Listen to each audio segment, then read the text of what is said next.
চোরের বাচ্চা কত বড় সাহস, আমার চাল চুরি করেছে। এই দায়া, এই আমার চাল।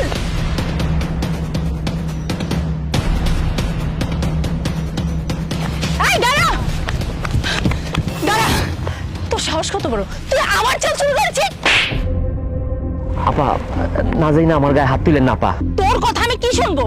তুই যদি এসে আমাকে বলতি আমার বাড়িতে খাওয়ার চাল নেই, আমি তোকে চালটা এমনিতে দিতাম। তুই কেন চুরি করলি? আপা বিশ্বাস করেন আমি চুরি করি না আপা। আপা আপনি বারে বারে আমার গায়ে হাত তুলতেছেন, আমি তো বললাম আমি চুরি করি।